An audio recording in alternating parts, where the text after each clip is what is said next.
পশু পাখি প্রাণী, এই প্রাণী জগতের প্রতি প্রিয় নবীজির আচরণ কেমন ছিল। প্রিয় নবী যে প্রাণীদের প্রতি খুব দয়াদ্র ছিলেন, তার বায়োগ্রাফিতে জীবনীতে এরকম অসংখ্য নজির পাওয়া যায়।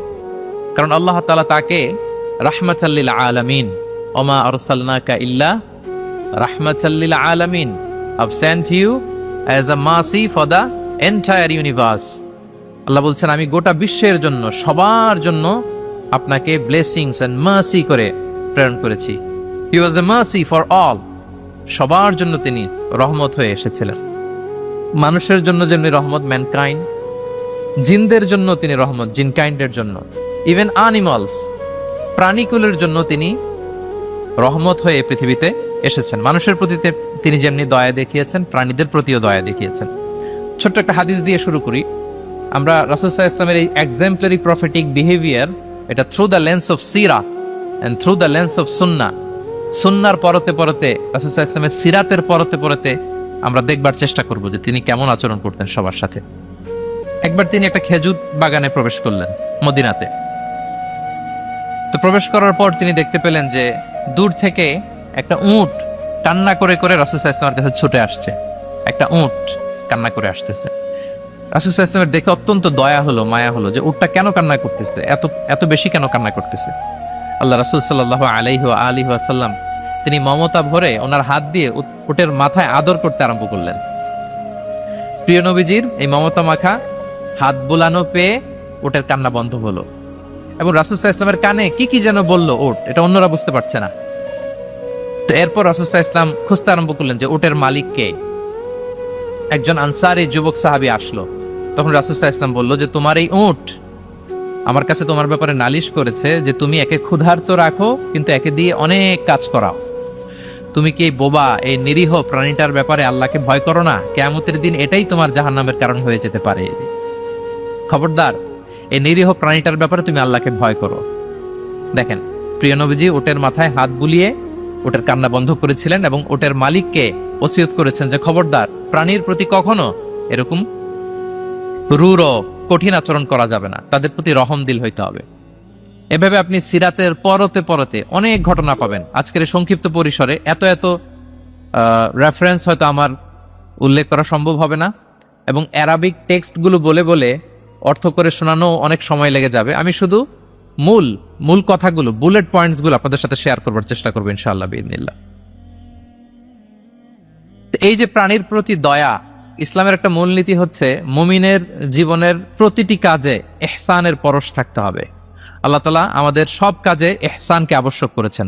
আল্লাহ রাসূল সাল্লাল্লাহু আলাইহি সাল্লাম বলেছেন যে ফাইদা কাতালতুম ফাআহসিনুল কিতলা, কাউকে হত্যা করতে হলেও ইহসানের সাথে হত্যা করতে হবে।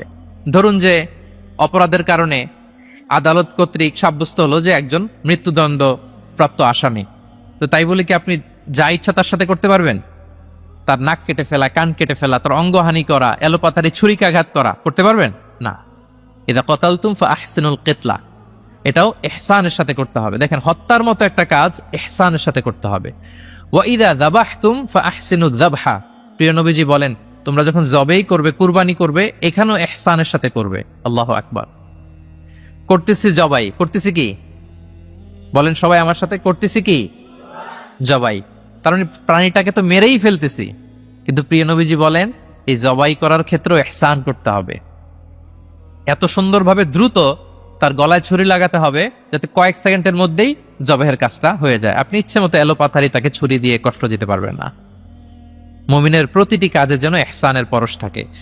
একবার আল্লাহ রাসূল সাল্লাল্লাহু আলাইহি সাল্লাম এক সাহাবীর পাশ দিয়ে যাচ্ছেন। ওই সাহাবী একটা ভেড়াকে জবাই করার জন্য মাটিতে শুইয়ে পা দিয়ে চেপে ধরে এরপর ছুরি ধার করতেছেন।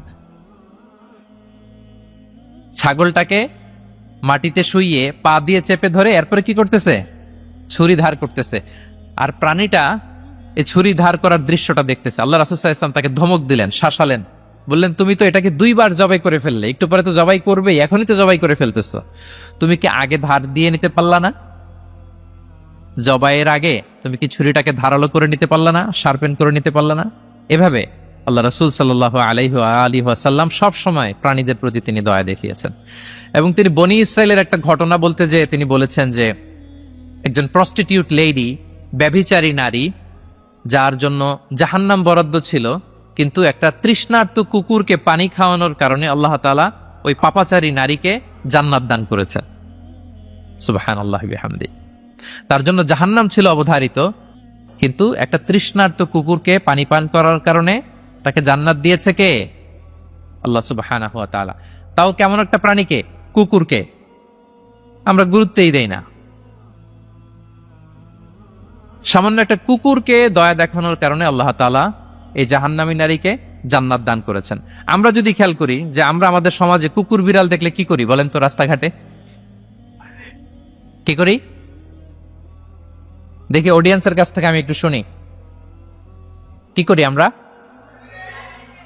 তাড়িয়ে দেয়। আর কি করি? ঢিল ছুরি। আর কেউ কেউ খাবার দেয়। মাশাআল্লাহ, এই তো, এটাই তো প্রিয় নবীজির সুন্নাহ, আমরা খাবার দিব। এক্স্যাক্টলি। কিন্তু আমি জানি না কেন যেন বাংলাদেশে কুকুর দেখলে, বিড়াল দেখলে কি করে? তাড়ায় দেয়, ঢিল ছোড়ে, লাথি মারে। এরকম করে না অনেক সময়? অপ্রয়োজনে, কোনো প্রয়োজন নেই এটা করে। ও সবচেয়ে মজার ব্যাপার হচ্ছে মাঝে মাঝে দেখা যায় যে জোড়া লাগা কুকুর যদি দেখা যায়, যে একসাথে দুটো কুকুর, তাদের প্রজননের কারণে তাদের একটা বিশেষ ঋতুতে, বিশেষ সময়ে তাদেরকে এটা করতে হয়। এক অদ্ভুত কারণে মানুষ মানে ক্ষিপ্ত হয়ে ওঠে তাদের প্রতি। কিন্তু আমাদের তো মানবিক হওয়া উচিত ছিল, কি বলেন? আশরাফুল মাখলুকাত বলে আমরা নিজেদেরকে দাবি করি। আমাদের কি করা উচিত ছিল? ইগনোর করা উচিত ছিল। Let them do there job. Overlook করার দরকার ছিল। কিন্তু কোন এক অদৃশ্য কারণে আমরা এরকম দৃশ্য দেখলে হিংস্র হয়ে উঠি, লাঠি দিয়ে মারি, ওখানে মানুষ জড়ো হই। কিন্তু তাদের একটা সফল প্রজননের জন্য, বংশবিস্তারের জন্য এটা প্রয়োজন। তো আমরা যেন এই কাজটা না করি, এরকম নির্মম যেন আমরা কখনো না হই। কারণ প্রাণীদের প্রতি দয়া দেখানো এটা ছোটখাটো কোনো ব্যাপার নয়। এটাই আপনার জান্নাতের কারণ হতে পারে, এটাই আপনার জাহান্নামের কারণ হয়ে যেতে পারে। আল্লাহ রাসূল সাল্লাল্লাহু আলাইহি ওয়া আলিহি ওয়াসাল্লাম বলেন, মান লা ইয়ারহাম লা ইউরহাম। যে ব্যক্তি অন্যকে দয়া দেখায় না, আল্লাহ তাআলা তার প্রতি দয়া দেখায় না। ইরহাম মান ফিল আরদ ইয়ারহামুকুম মান ফিস সামা। এই দুনিয়াতে যারা আছে তোমরা তাদের প্রতি দয়া দেখাও, যিনি আকাশে আছেন তিনি তোমাদের প্রতি দয়া দেখাবেন। তাহলে এই জমিনে কি শুধু আমরাই থাকি নাকি? না পশু পাখি প্রাণী এগুলোও থাকে? এদের প্রতিও যদি আমরা দয়াদ্র হই, মমতা দেখাই, করুণা দেখাই, আমাদের প্রতিও দয়া দেখাবে কে? এবার আওয়াজ করে বলুন তো, আমরা আল্লাহর দয়া পেতে চাই কি চাই না? সবাই চাই। তাহলে প্রাণীদের প্রতি কখনো আমরা যেন নির্মম না হই, অমানবিক না হই, আমরা যেন মানবিক হই। আমরা অনেক উন্নত দেশে দেখি যে হাইওয়েতে একটা সাপ যাচ্ছে, এই সাপ দেখে একটা গাড়ি থেমে গিয়েছে, স্টপ। তার পেছনে পেছনে শত শত গাড়ি স্টপ। তারা বন বিভাগকে নক দেয়, স্থানীয় পুলিশকে ফোন দেয়, তারা এসে সাপটাকে উদ্ধার করে এরপরে গাড়িগুলো চলতে শুরু করে। একটা ভিডিও ক্লিপস আমি এমনও দেখেছি যে একটা হাঁস তার বাচ্চাগুলোকে নিয়ে হাইওয়ে পার হচ্ছে। হাঁস তো খুব আস্তে আস্তে হাঁটে, একেবারে পিপিলিকার মতো একটু একটু করে হাঁসের বাচ্চাগুলো যাচ্ছে, শত শত গাড়ি at the middle of the highway stop.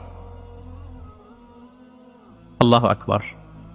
কিন্তু বাংলাদেশে দেখবেন যে রাস্তা দিয়ে সাপ যায় না, কুকুর যায় না, বিড়াল যায়, কোনো কেয়ার নাই, একেবারে ড্যাম কেয়ার। যে প্রাণীদের প্রতি দয়া দেখায় না, আল্লাহ তাআলা তার প্রতি দয়া দেখান না। তাহলে প্রিয় নবীজি প্রাণীদের প্রতি কতটা দয়াদ্র ছিলেন, মমতাময় ছিলেন, এটা সবার কাছে ক্লিয়ার? ওকে, মাশাআল্লাহ।